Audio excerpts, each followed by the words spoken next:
ठुल में बेदर्दी से कत्ल थियल नीगर अब्दुल गनी के कातिलन की गिरफ्तारी लाइ एहतजाजी मुज़ाहिरो कियो वियो आहे। वधीक तफ़सील ॿुधाए रहियो आहे ठुल मां धरती टीवी न्यूज़ जो रिपोर्टर मीर मोहम्मद बुर्लो। जी मीर मोहम्मद। जी असीं मौजूद आहियूं ठुल शहर में।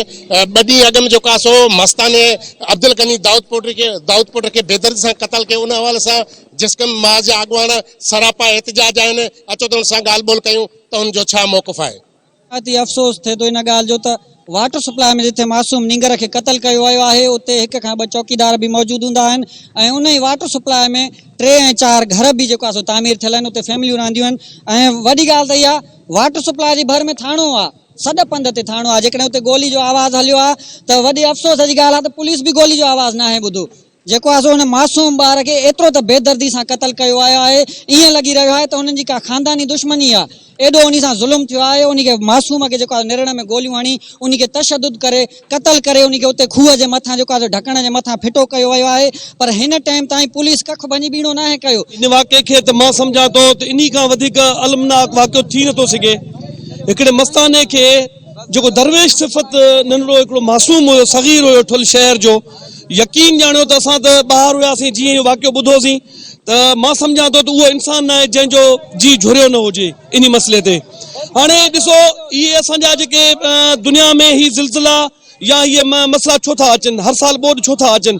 हिन सगीर जो कहिड़ो ॾोह हुयो?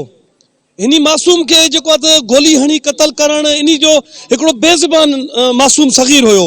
सो असां इन मसइले ते चुप न वेहंदासीं। सही वॾी अफ़सोस जी ॻाल्हि आहे त हाणे पंहिंजे ई शहर में पाणी सेव न आहियूं। हिकु त मासूम, ॿियो त मलंग जंहिंखे दुनिया जी भी ख़बर न आहे उन खे बेदर्दी सां मारियो वियो आहे। असीं ॿिया चवण लाइ कुछ भी लफ़्ज़ न आहिनि। ही वॾी ॾुख जी ख़बर आहे त जल्द खां जल्द कातिल गिरफ़्तार करे अची कठाड़ियुनि जे पोयां रखनि। जेकॾहिं ॾिठो वञे त ठुल में मासूम ॿार मस्तानो सेव न आहे त पोइ असां कीअं सेव आहियूं। हिकु ॻाल्हि सोची वञे, मासूम ॿार शहर में घुमी नथो सघे, हुनखे गोलियूं निरण में हणी मारियो थो वञे, सरेआम लाश फिटो वाटर सप्लाई में कयो थो वञे।